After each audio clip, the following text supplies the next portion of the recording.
种知识意义是不一样的。我们今天等会恰恰会讲到一条叫做“君子先行其言而后从之”。子贡问君子，那个君子怎么样呢？是先行其言而后从之，是要先把他这个所说的话要先能够做到，然后才去讲的。所以是照朱子传是行之于未言之前，言之于既行之后，就是要在做，在你讲之前，讲要在你做之后，这什么意思呢？这话看起来很简单，道理也很平易嘛，是不是？但是背后有深意恰恰是今天我们跟大家讲的第一条，为这番引用，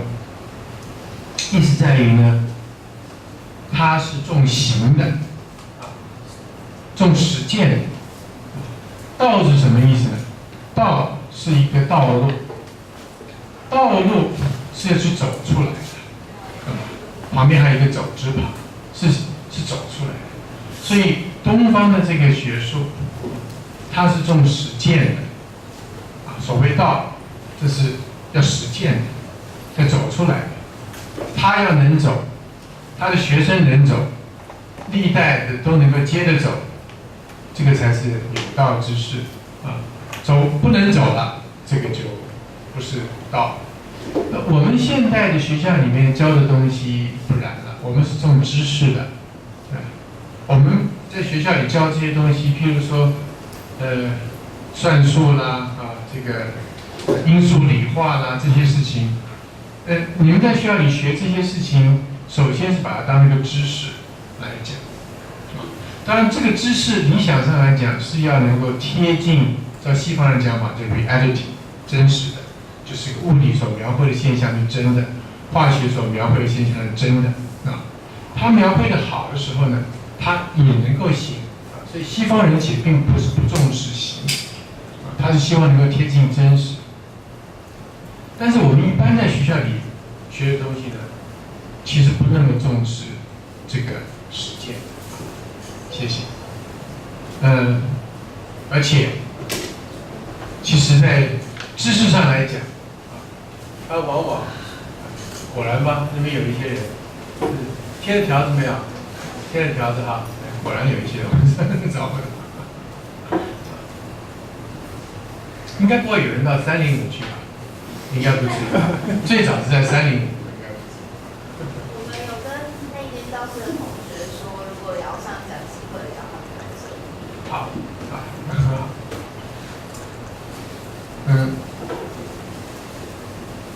这个可是西方人的这个知识的就讲这个学术的源头上，他这个宗师叫做柏拉图。这个柏拉图呢，是认为什么呢？他认为真实的世界或者我们这个现存的世界是不完美的，理想的世界是一个这个理念的世界是 idea world， 他们那个世界才是真正真实、最真实的。我们现实的世界不是那么真实的，所以对于柏拉图来讲，他最重要的作品叫做《理想国》（Republic）， 他谈的是一个理想的。那个是一个抽象的，认为在那个情况底下，人能够达到一种最好的一个状态的一个世界。那个世界里头，其他很多东西是强制性的制定好的它分等级的。最聪明的人当哲王，有勇气的人当武士，其他的一般人是当这个就供应生活生计的各方面的事情诸如此类。那这样子这个 republic 在当时是无法实现的很长的时间都无法实现。而事实上到今天也不真的实现，因为这个 republic 本来照它的规定是这个理想的社会的一个人，大概是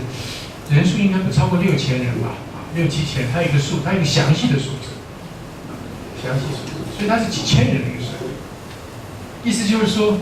那个理想的那个世界，大家讲不一定是个真实的世界。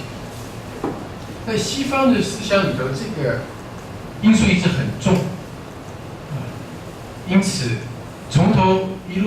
重视哲学呢？那哲学是什么呢？哲学就是讲我们认为的一个最合理的最好的一种所谓接近真实的状态，但是每个人认识的真实不一样，好吧？所以各家的哲学家所讲的那个他们认为最真实的、最理想的状态都不一样啊。到黑格尔来讲法，最真实的是唯心的，是精神的。那个精神的最高的状态，到达一种理性的，甚至于接近神性的一种状态的时候，我们的存在才是最真实的。他的深受他影响的这个马克思，正好把它反过来，说真实是唯物的，是必定要先照顾到人的这个经济的物质的这个存在，这个才是真实的。正好翻转过来，讲一套唯物论，都有巨大的影响。那到底哪个是真的呢？对吧？是唯心的是真的，还是唯物是真的？吵闹不休。到今天来讲，吵不清楚。所以西方的这个哲学上有两个论述，一个是唯心论，一个叫做唯物论，这个吵了几千年，没什么结果。所以不要以为这个东西这么简单哈。这个不是说简单说岂不现在都是唯物了吗？现在科学都是唯物了，没有这么容易的。所有信教的人都不是唯物的刚刚还有信教同学在点头宗教就不是唯物的了。如果唯物还信什么宗教？那全世界的绝大部分人都信宗教，那就是唯心的，就认为世界的究竟的真实是什么。那么他们还有理性论跟经验论的争执，就是我们是透过了理性，因为理性是用脑子去分析、去判断、去认识世界的真实的，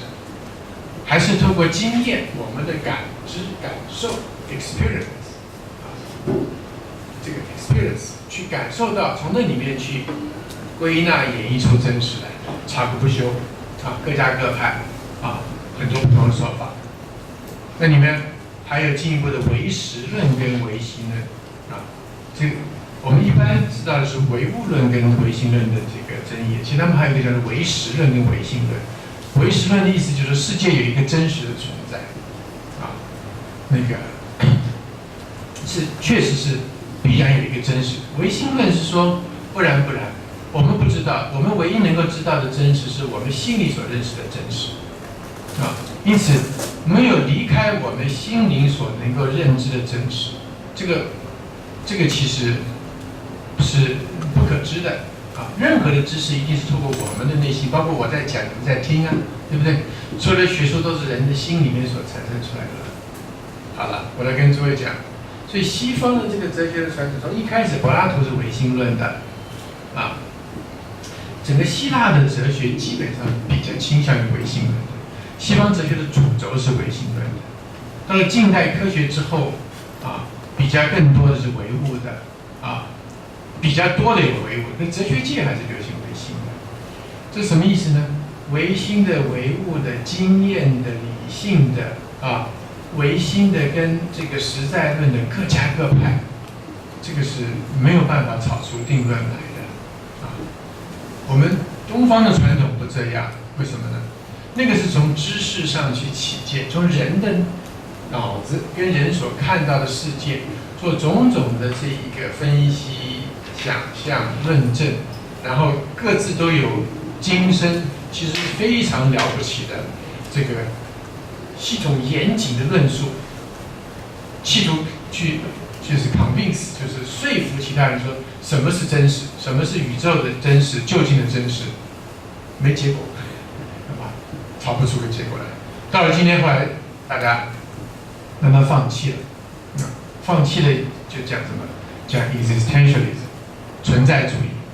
existentialism 的意思就是说，存在先于本质。说关于本质，我们是无法知道的，世界的本质、人生的本质是无法知道的。我们只知道说我们存在，我们都在嘛，存在嘛。那因此，我们必须接受我们的存在。那肯定它。不过这个存在主义一开始产生一个很悲观的心理在背后，他认为这个人的存在本质上是荒谬的，这很荒谬。就是说，存在先于本质，但其实啊。存在主义很有名的一个想法，就人是被抛到这个世界上来，他不知道自己存在的目的，因为我不信上帝了，上帝不再能够让我接受说人生是什么的意义啊。那如果说人只是物质所造的，那好像人是随时可以消灭的，对不对？就是一团物质的结果，那又有什么意义呢？啊，所以存在主义者几乎普遍是悲观的，他是在一种悲剧的悲观的心理底下，要勇敢的接受人生的命运，所以事实上是有一种悲观而壮烈的一种态度。早期的人都活得非常辛苦，像 Kierkegaard 啊，像这个尼采这些存在主义的大家，最后都是这个齐克果啊，这些还有像这个有名的小说家，像这个卡缪啊，写这种异乡人 stranger 都写到非常的那种痛苦啊，很多人事实上就弄到最后就是或者精神出问题，或者就是这个采取死亡的啊，这是种种各式各死亡的方式，所以不是采取被逼的走上那条道路啊，往往都早夭。那这个就是他们真实的要去面对生命的意义。这个存在主义那一代啊，大概从19世纪后期啊，一直到20世纪60年代都还70年代是还蛮流行的。我哥哥那一代，大概现在是60多岁的人了啊，都还应该有印象。所以台湾那时候跟着美国也流行存在主义，流行了一塌糊涂。后来慢慢呢，也就不讲了啊，就是这个虚无荒谬啊，这个流离，然后疏离啊，甚至于还有一种讲法叫做那个沙特的讲法，呕吐，他的名著的作品里面的呕吐啊，生命的一种深沉的感觉。对西方来讲，就是上帝一旦不相信上帝是非常严重的事情，因为传统上来讲，他们1000余年从中世纪以降，整个生命的核心的意义是由上帝来告诉他，不信上帝了，生命就完全就讲不出个意思来啊。哲学是没办法的，我刚刚说哲学各说各话啊，哲学越深刻的人越知道说是没就简单讲的没有办法有定论的，简单讲啊，宇宙人生究竟的这个真实跟它意义是没有办法有定论。所以，那人生的本质是很虚无的，甚至于荒谬的，你只能去勇敢去承受这样是一个无法确定的啊，但是我必须英勇的去接受我的命运啊，英勇的走向死亡，最后无法逃避的这个道路啊，从那里面去认识我们生命的意义。讲的话他也不想讲了，为什么呢？因为那几代的，从19世纪末到大概70年代的，主要到60年代，西方人还有这个西方人几千年传统啊，是相信生命应当是有意义的啊，上帝告诉我们生命有意义的。希腊人在一个古典的世界里也相信生命是有意义的啊。后来这么折腾了几十年之后，痛苦不堪，这个信念也没有了。既然也不太相信生命有意义，那就干脆何必那样痛苦去追求呢？那就随顺吧，就随得过吧。后来连这个问题都不谈了，啊，就变成更多的就随着我们自己的个人的这个本能啊、欲望啊、个人想法不谈了，这个没什么一个共同的一个看法了，啊，那么到了今天呢？慢慢的啊，就是我们这个时代的思想就变成 reconstruction 解构的时代啊 ，postmodernism 后现代，就是把现代世界里头还认为的那一种所谓残余的啊那些的可以确定的，无论是价值或者意义，甚至于比较确定的论说。都解构了，都推翻了，认为任何的这个论说事实上都有它的问题，都有它的限制，都没有办法确定的啊。那么像这些新一代的大师，像德西达在平大，法国的哈福寇也是法国人特别出这些这些大师们都这个普遍的觉得你不要告诉我人生的意义是什么，你不要，因为那些东西对他们来讲都是代表一种权力意志，代表了一些既得利益者或者有权利的人去想要宰制他人的生命。所以这大概就是西方当代的一些思想。那你们如果有机会接触他们的文学艺术也是一样那就是光怪陆离，而且多半是暗淡的我有一年就到了巴黎的画廊这个从头他们卖画的那个不是画廊，卖画廊一条街，从头逛到尾大概10有8、9，也可以上10有9的保守一点，至少10有8、9都是阴沉暗淡的那个内容。绘画就是要直接把我们的内心画出来，所以我看了这样的情况觉得不对头，听懂意思吧？但事实上，我会觉得这个不对头，早在我初高中就觉得不对头了。为什么呢？我可以说我那个时候也是一个反叛青少年对于学校教的这个政府宣导的什么这些东西，基本上一概不信所以呢，就自己想要去探索到底什么是有价值的、有意义的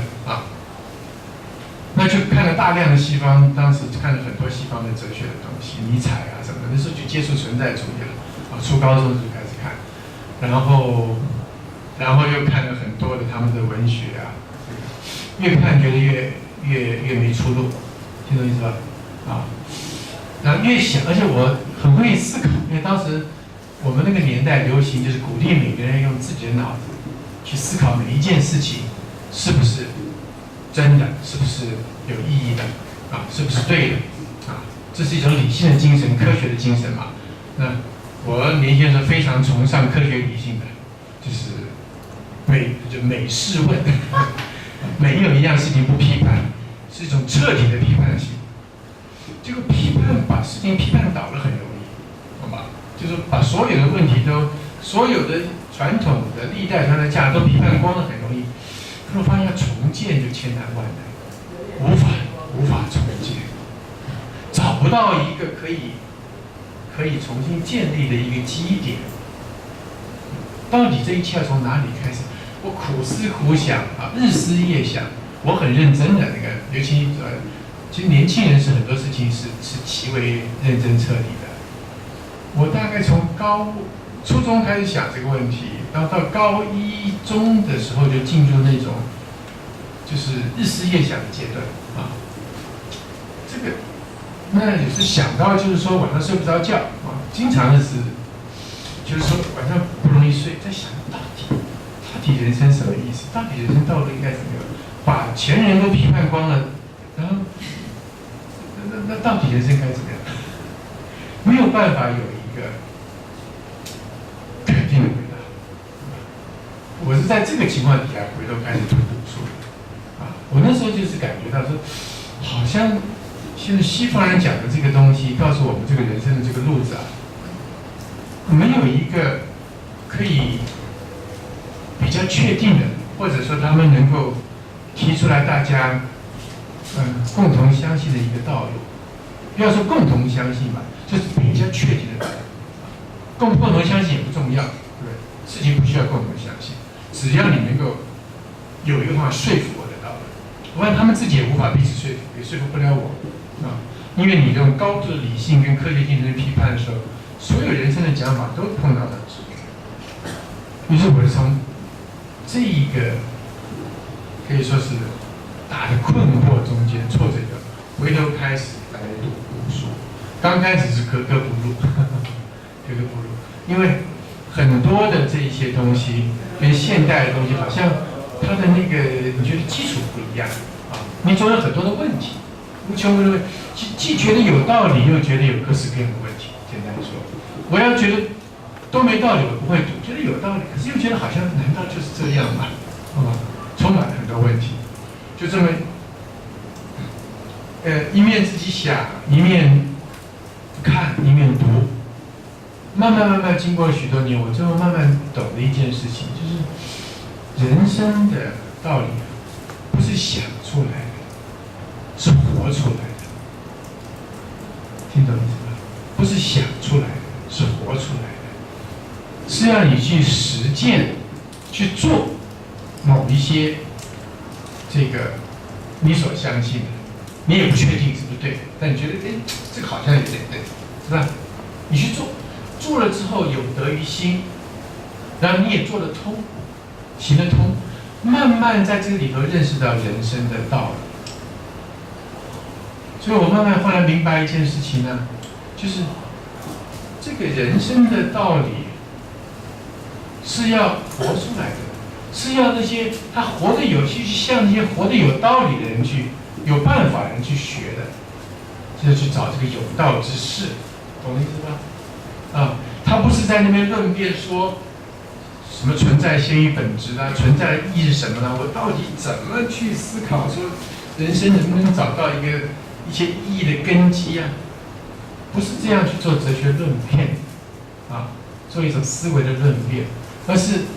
我每天在生活里去，我这样做那样做，慢慢去体会怎么样做，怎么活比较好，是吧？这就是寻求人生的道路。那我自己的道路可能不怎么样，能力有限，对不对？我要去找那个很有本领的，他的道路走得很好的那些人啊，找有道之士啊。所以我刚跟诸位讲说，我们东方的这个学问啊，它是活出来的，它是走出来的，行出来的，而且是在这个过程里头，你一点一点不断的这个深入，慢慢了解到说，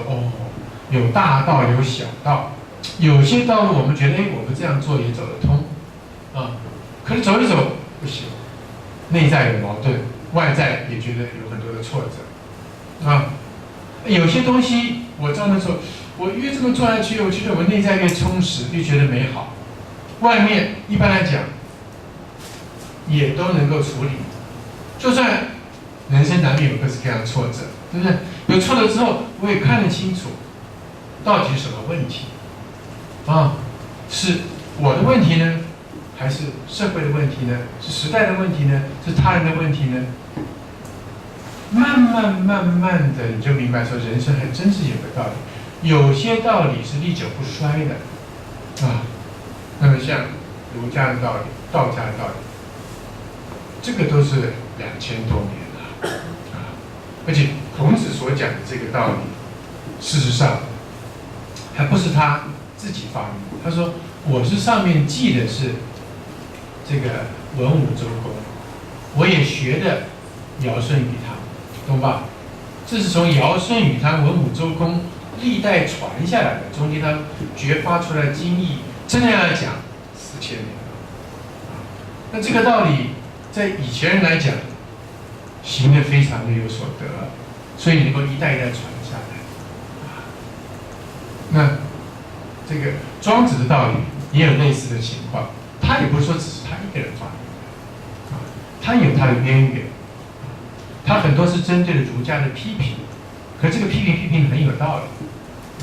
那也有人把它跟之前的隐逸之事相连。庄子的道理大概没那么长，我们讲老庄是先有儒家，后有对于儒家的批评和道家，这个一正一反正好相辅相成因为儒家如果你这个智慧不够高的时候，也容易陷于那种所谓教条化、江湖化会有那样子的问题。庄子能够让你活开。所以一正一反，这个搭配的很好的，几千年下来。那到了我们现代，到了我们近现代，诸位说了，这个情况是不是有所改变就是说，我们现代这个社会，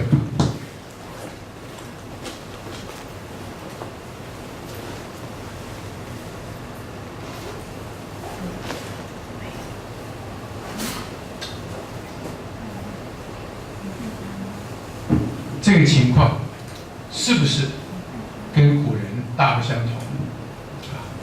是不是这些东西就行不来了呢？是曾经有这样子的想法这个想法大概从清末新文化运动以来，一直是对于传统的批评不遗余力。但是这一些批评呢，很大的原因是因为，中国在现代性的竞争里面落败了，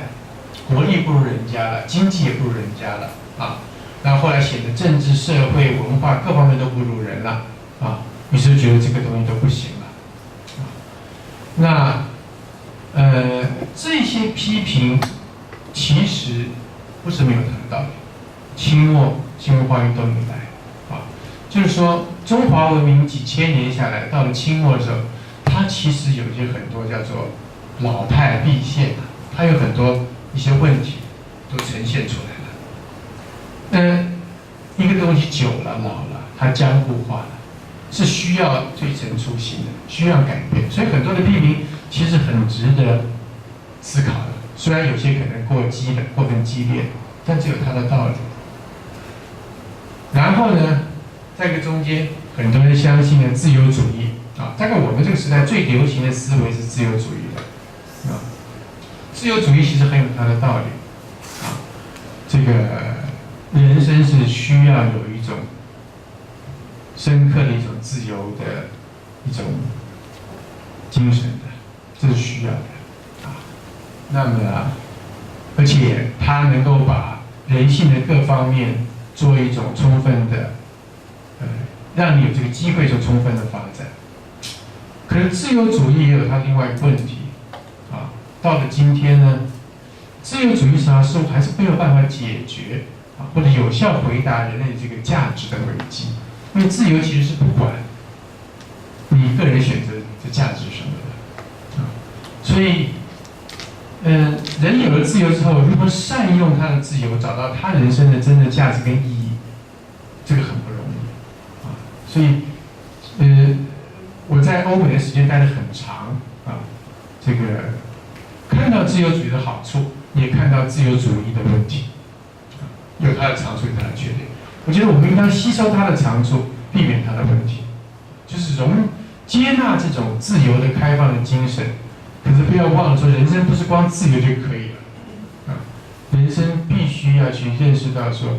人性的真实，必须认识到到底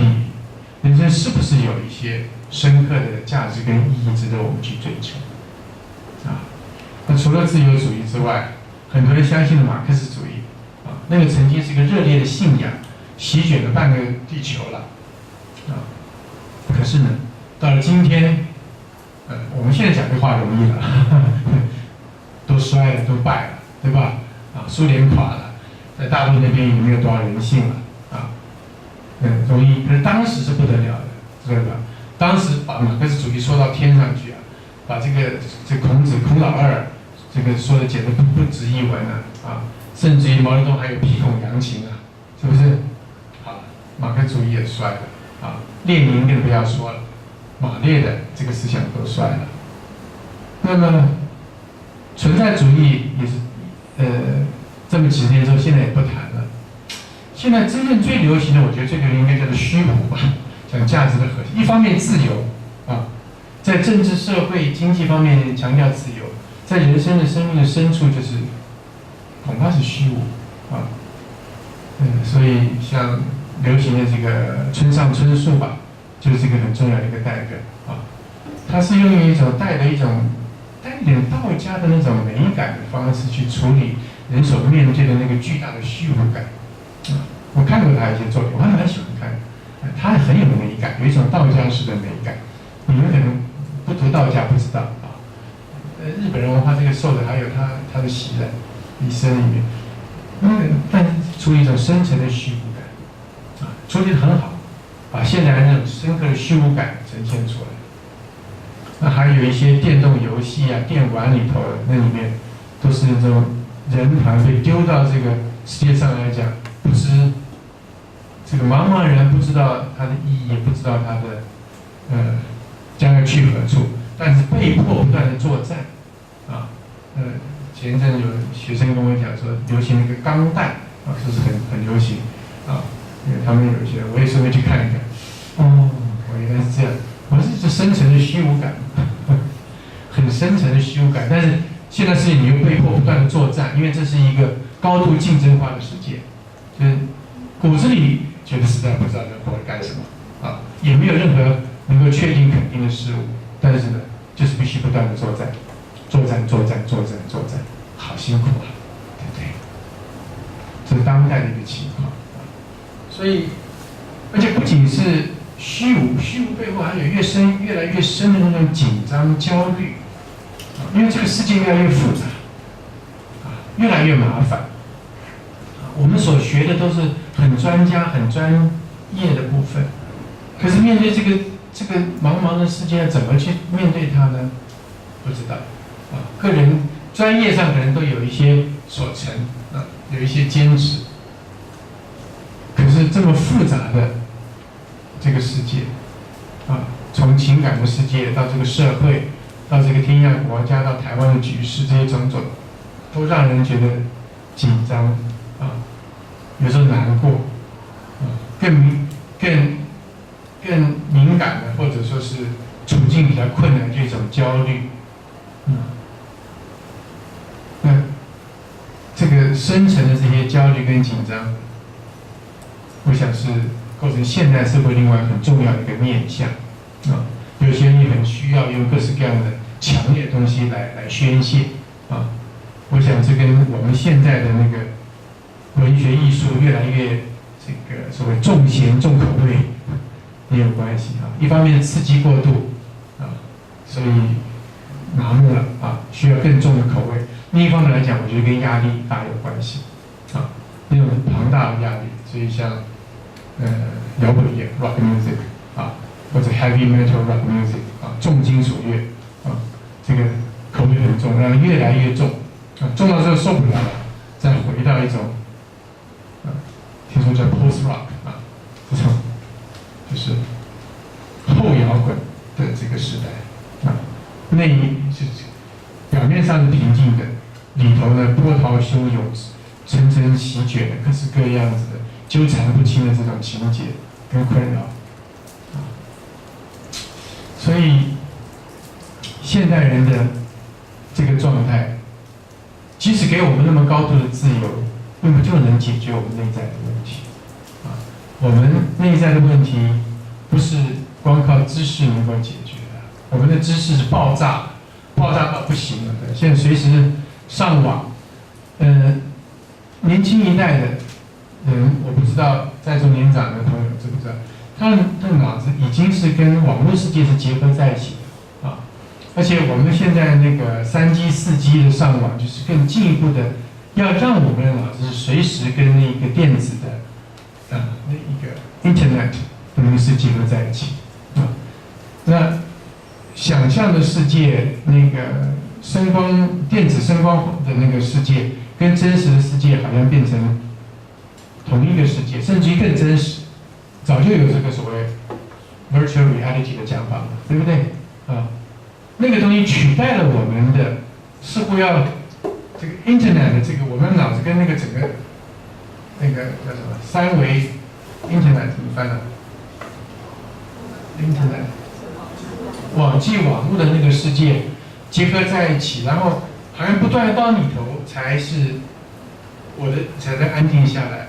然后除了 virtual reality， 还有 Facebook， 还有各式各样的社交软体。你经常可以在咖啡店里看到2个人坐在那个地方，彼此不讲话，各自拿一个手机在那里。我就经常看到这个东西，因为这个人这么搞下去不行知不知道这样不行，人已经失掉了跟人家面对面好好的沟通的好好的这个分享的这个能力了都要透过了把它电子化、数位化的那个东西，就觉得网上才能够跟人家达成那个沟通跟媒介好好的朋友不聚在一起，没事在一些社交网络 Facebook 或者各式各样的那个网络上的社群弄来弄去，也不是说那个东西就没有意义嘛，但是那个不能取代你的真实人生嘛，是不是？但是他现在反了。这里面当然蕴含一点，就是我这一阵是跟一个朋友讲一个问题，这个要花点时间讲，不过没关系，因为今天第一堂课比较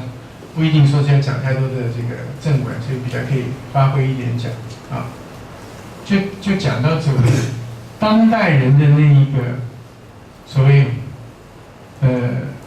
我称之为个体化的那一种深层的一种感受跟一个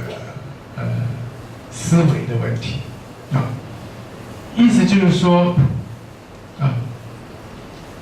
我们以人类的家庭为例好了啊，我仔细思考人类家庭，我说它基本上是要满足人类的3大类的需求，哪3大类呢？第一类，就其原始来讲，是有关于性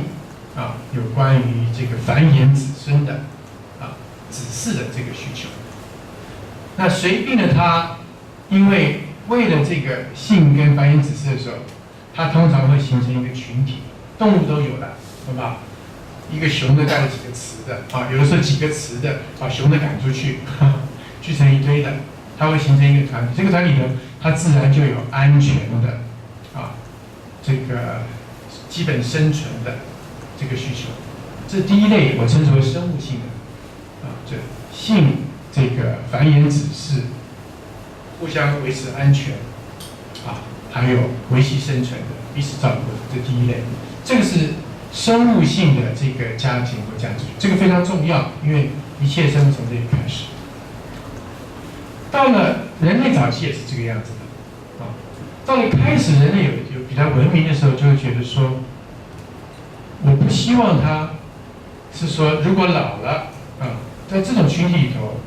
很多比如说老年的雄性就会被丢出去，因为它已经丧失保卫的功能，丧失生育的功能了。通常的丧失战斗的功能就被丢出去，就自生自灭了。老的通常都会被丢去小的有时候不见得会充分保护因为它是以那个壮年的这个为优先的。譬如一件事情，你们可能不知道，那个狮群通常一个公司好几个母狮嘛，对不对带着一群小崽。这个如果碰到一个厉害的荒野中的孤狮他打过来他把这个公司2个公司杀掉的话他立刻接着做的事情，你们猜是什么？对，把所有小狮子全部杀掉。为什么呢？他才能够繁衍他自己的后代然后母狮必须停止哺乳小狮，它才会发情，才会愿意进入另外一个生育循环。否则，女性在哺乳的过程中，通常是就生物来讲不发情，倾向于比较不发情那人类看到这个，大概看到这情况呢，觉得不喜欢这样，听懂意思吧？不喜欢像这种生活，就是说，就老的要养小的要能够更进一步的照顾，不要来的说，因为雄性的本能就是抢地盘，抢了地盘之后把原有地盘里的那个带头那个无论是大公狮或大公猴给干掉，然后把小崽都杀掉，然后变封住。这种事情不太希望它发生，就慢慢就稳定了，叫文明怎么来的？老要能够养，划定这个彼此的界限，这叫夫妇有别。要养老，要育幼，然后这群人你们彼此在一起，要互相的能够照顾。一开始，好不好？那慢慢甚至于开始要有丧礼因为久了有感情。核心的意思就是说，你们这群人在一起了，或者这群他原来也是生物了在一起久了，彼此重情感，重了情感之后，不要说过河拆桥，不要老了就不管了，弱了病了就不管，弱了就不管了，好不好？然后不要那么强力弱大欺小的一则是彼此互相尊重一点，不要只是暴力性的。另外一个是，你们这个家里的这群人彼此互相有辅助的义务，这个就是文明的家族企业，这是伦理的企业这个叫做父子，叫做夫妇，叫做兄弟，懂吧？姐妹就这么来了，你们这群且互相互助。这么久了形成制度了，各个社会制度不一样，但无不重视，就是说彼此间有一种恩义恩情，你照顾我，我照顾你，啊，不能只是大欺小，强凌弱，过河拆桥，要能够报本反省，照这样讲法，要纪念我从哪里来的，不是说我年轻人，我长大了，老了我不管了，你自生自灭吧，要去，以前最重要是养老啊，因为老了他没有工作能力了，他会饿死的，对不对？他生病，他常常生病，要人照顾了，这个，大部分的文明社会长期都是如此，啊，东方如此，西方基督教也是这个样子，啊，是到了近代才开始改变，大概到18世纪之后，19世纪转19世纪，尤其是浪漫主义之后，改变了。在改变什么呢？开始人的生活越来越好了，好了之后什么？就要追求我更深一层的那一种浪漫情感的，还有特殊情感的那种满足，啊，所以这里面特别浪漫主义里面有一个核心的东西叫做 individuality， 我的特殊性，我之为我有一种我特别的情感的需求。我之为我有一种我特别的一种思想，我希望能够找到一个伴侣，他能够了解我的情感，了解我的思想，啊，称之为灵魂的伴侣。这个事情又可以上溯到柏拉图。柏拉图说人本来是完全的，把它劈成两半，一半是男，一半叫女，啊，所以西方人他今天说嘛 better half， 更好的那一半，就是我的太太，我的先生的意思，英文也可以讲。这刚开始是很美好，大家都很高兴，对不对？很好。可是结果不幸的事情很快就来，越追求下去，就发现人的那个特殊的、属于他个人性的那个情感跟思维哈，越发展越特别，越发展越形成不同的状态啊。结果人要真正找到那个跟我自己的那个特殊的情感跟性格配合的那个人是越来越困难，啊，而且往往是因为每个人都要坚持自己的特性，还很容易跟另外一个人冲突，啊，所以恋爱的时候很容易吵架，对吧？就是因为那个时候高度紧张，我希望你彻底了解我，彻底的爱我，对不对？你看你没有彻底了解我，你看你不是真的彻底的爱我，吵得很厉害，这是必要的。因为那是他的目标是如此，对不对？那值不值得追求？值得追求，啊，但是是不是一定求得到？通常求不到，大部分的人很难求到，啊，而且求到了往往是一场误会，所以叫做婚姻是恋爱的坟墓嘛，懂我意思吧？一旦结婚之后发现说啊，原来当时是热昏了头了，我以为他就是我的那个理想的伴侣，他结婚之后，因为他完全不是那么回事啊。西方有一个讲法，就是我结婚的时候，刚结婚的时候，以为是我要去夏威夷去度假，身上只带了那个比基尼跟最简单的衣服，一下飞机之后，天哪，怎么到了北极，把我冻死了。这个事情经常发生。那我上学期跟朋友讲，我去德国开会，那个会议的德国主持人跟我讲，他周围的那个看到的。欧洲人在这里最先进，这些事情都欧洲发明的。浪漫主义的起源地在德国啊，这些事情都欧洲人发明，美国人后来是学他们的，也是他们的子孙的，主要是学他们。美国的文化其实一路上主要是跟欧洲人都是跟欧洲人跑，近代开始有一些比较就是实用世俗层次的，但是在高层文化上始终是为欧洲马首是瞻，到今天还是如此啊，少有一个地方一点声音不动。大体上来讲，所以这个事情你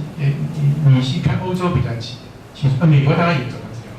路。德国教授跟我讲说，他周围所见无一善终都撑不了多少年，撑不过大概10年都不行，都不行。那他的孩子去学校里面，班上24个人，只有6个人是父母是原生的父母，4个人我讲错了，1/6，4个人，就是只有1/6的孩子是原生父母，其他通通是以各式各样离异或者各种组合了啊，因为每个人都要去追求他的那个理想的伴侣嘛，最后结果就是觉得不理想，受不了，他们很认真，不要以为薄情寡义，他也很希望往那个维系，不行，没办法，就回告啊。那法国大概在20多年前，我在读研究生的时候，留法的同学就跟我讲这个状态了，啊，就是法国就早已经最先进了，法国是全世界在这个文化上最先进的国家，果然最先进，20年前就已经到达这种境界了，啊。那这个意思告诉我们，就是说，追求那种很个人特殊性的，就是我自己的个性的那种深层的那种，特殊的情感的思维的那种充分的满足跟了解，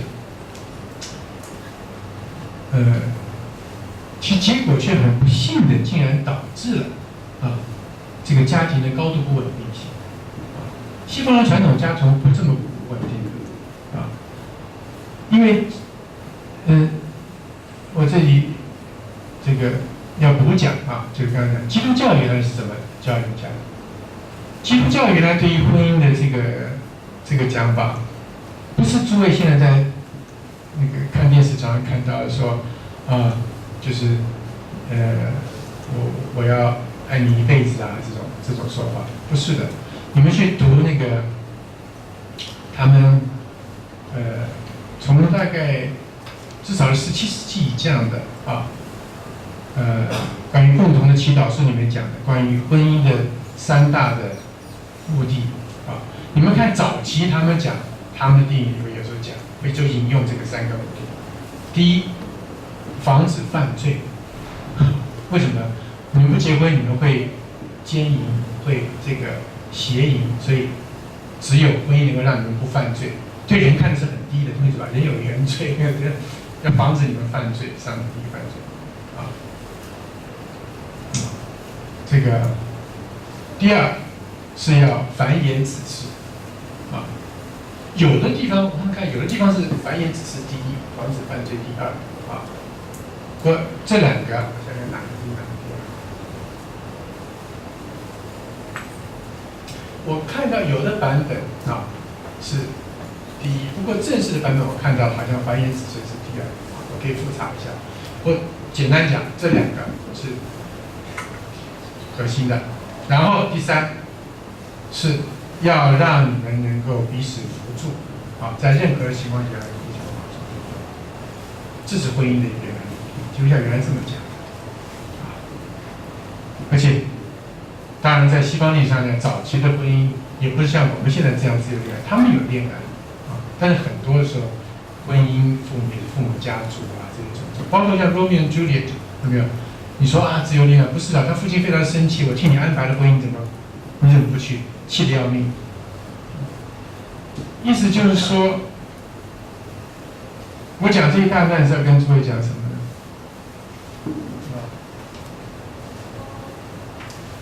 人类的文明到了今天，其实是进入了一个自己非常骄傲，会觉得自己非常的前所未有的高度的这个成功，但其实是内在的越来越空虚，心理问题越来越多，家庭逐渐崩毁的一种状态，这是高度危险性的。那台湾今天还没有充分感受到这一点，为什么呢？我们还是一个后进的国家但我们慢慢逐渐的也赶上这个，包括台湾的离婚率、家庭破碎的比率是这样子的升高，也就是我们现代化的成果。但我们离他们还有相当的距离你还不了解西方人那种发展的一种深刻度那本来刚刚讲这个东西是从现代人的那种高度那一种个体化的、特殊化的情志跟思想来讲，这就跟 Internet 上为什么会有那么多的小小的聚落有关系？结果人在自己的周围的亲人团体里头，越来越不容易找到志同道合的人，反而是要在 Internet 上头找那种遥远的、你可能也不太认识的那些人，大家共享一些我们共同的兴趣跟一些思维，他才听得懂在讲什么。我们的情志已经越来越走向那种特殊化、纤细化，然后的这个状态啊，这个里面也是两面的。我其实不是要否定这个趋势啊，这是一个必然的趋势啊，因为人类的已经脱离了最基本的生物的阶段，也脱离了那种就是只是维系我们彼此互相的这个互助情感啊恩义的阶段。确实，人的这种独特的这个情志思维会高度发达啊。可是，如果你不懂得在之前的那两个阶段的重要意义，我只是一味的追求第三阶段的时候，结果往往是非常危险。因为第三个那种你很特意跟特殊的东西呢，你往往得不到。我刚刚说了，先进国家如法国如德国，也如美国吧。美国其实是比较最保守的，因为它有那个新教徒的传统啊 ，Puritan 的传统，它相对保守的不多。欧洲其实这方面来讲，就是可以说你也可以说先进的多。这一切从它起源发展的，已经都看得到它这个前景。所以我认为这个三大需求是应当要并重的啊。那我们时代发展到这个现代，人的这种特殊的情志的发展不能不尊重，这个需求要尊重。可是坦白说，很多人的那种个人特殊性的那个情感跟想法啊，也有很多的问题啊，不是说就都能满足。我讲一句话，我说理想的情感只存在于两个理想的个体之中，两个不理想的个体是不会有理想的情感。既然我那么不理想，为什么期待我的另一半能跟我那么理想？这是不可能，这是缘木求鱼的。所以那一种高度发展属于个人性的那种情感跟意志，不能够忘掉的修养跟修行，必须着以修养跟修行，它才能够达到一个比较理想的状态。如果你幸运，你或许真能找到那样子的伴侣，而且能够持久，但是往往也不见得。人类的这个婚姻跟家庭恐怕还未必就能够建立在第三个层次上，因为这是最后出来的。因为这一出来之后，结果造成人类的婚姻跟家庭高度的不稳定。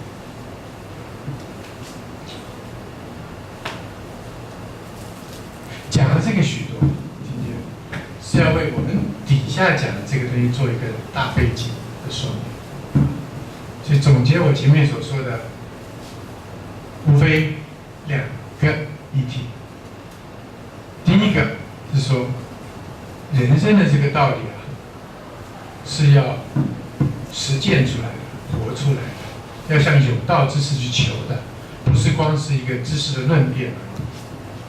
这个很重要，这是东方的一个特色啊。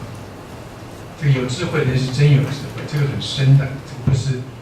简简单单几句话能够讲得明白的。第二就是说，其实我会在这边还标一个名字叫做东方文化讲习会，就是因为看到了现当代的文明啊，已经越来越有许多的毛病了啊。这个是其实它的几乎在西方讲一切，就是从基督教开始衰微之后，人开始为自己的命运做主。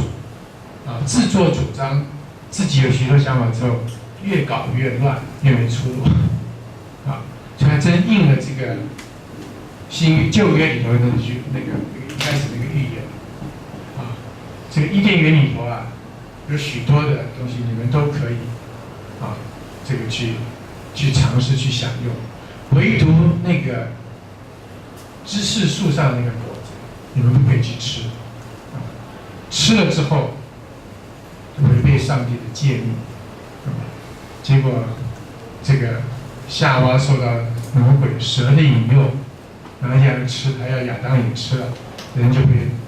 赤身裸体的丢到这个世界上来，成为了罪人，不断的受苦。当他臣服于上帝的诫命的时候，我是从西方人来讲，事情还有一个事情，还有他的道理可讲啊，还有他的路子可走。就很不幸的，到了近现代，人开始用自己的那个知见去处理这个问题的时候，反而发现不幸的纷繁啊，知识愈多愈争疑。我不是反智主义这个我可不是反智主义，我一辈子在那边教书读书但是我知道在知识上有更高的东西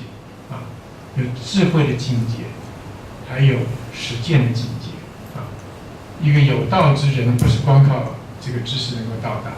他是要透过修养、修行、实践才能够到达的，基本上是这样子。所以光靠知识是不够的。那我们东方的这个社会几千年来有自己的，本来有它这个道路，有它的办法。因此，也可以说，我恰恰是因为看到现代的这种深层的问题，提前一步来讲这个事情。这个今天在台湾很多人大家不太了解这个事情。我很多这个事情有时候跟西方人讲，他们都听得懂跟大陆上人讲也听得懂。为什么呢？中国大陆是个危机社会，它整个传统的价值崩溃了、解体了。当它充分的就彻底的那个一切无所从的时候，这个一听就明白了。台湾今天其实还靠着这个祖宗的庇荫我们其实传统的多，我们也没有经过新文化运动，也没有经过这个辛亥革命主要新文化运动新文化运动也没有经过了这个中国大陆上的那个社会，它不仅是文化大革命它是那个从那个土改三反五反，然后整个的大跃进到那个人民公社，它是从政治、社会、经济、文化全面大分，这样搞了之后，所有的那个人的关系结构、思维意态全部都变了，于是就把整个传统东西都给摧破、摧毁了之后呢，于是就下糟了。一旦他本来要以马列主义取代大家全部相信那个最新的、伟大的、新的那个教主结果垮掉了，垮掉之后就变成虚无了，虚无之后人就很悲哀了所以现在在中国大陆上，这个儒学倒是蛮复兴的那我讲这些事情都是源头上来讲，我跟诸位讲的是我自己从年少的时候，10来岁的时候在台湾，就感觉到这个现代性本身的这个限制跟危机自己在那边追求生命的价值、意义、道路，后来慢慢的走上这条路子觉得每逢人生碰到困顿的时候，读一些经典儒释道我都读的都读的，这些呢给我无穷无尽的好处那到了这个你也过50了大概是接近50都开始了开始我就觉得说该出来讲一讲这些事情我可能有我很多的限制，很多的不足这个也将来也希望大家多多指教可是呢我也经过了长期的努力跟这一个学习跟实践，深信这里有它的道理。我也深信我们的社会除了回反这些事情当然他也要接受现代的这些挑战跟融合。我说我其实很接受很多现代的这些长处的但如果不能够把古典的这个东西继承的话，我们刚刚光学西方，不仅是东施效颦，而且西方人自己先出了问题跟危机，那我们的出路又在哪里呢？这要讲生命的核心的这些事情文化的核心的事情所以这是我会在这边讲的基本的原因开宗明义吧，先做一个这个宗旨跟这个背景的叙述我们休息一下问问大家问问题。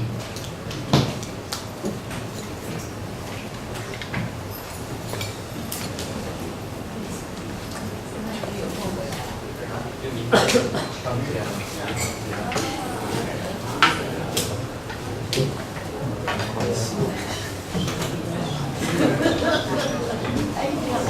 后就不接，看到你很高兴。哦，真好，真好，真好，欢迎欢迎。好久不见，好好好。那你练好吗？好啊，好啊，上课来好啊。不过你，我知道你受这个意思。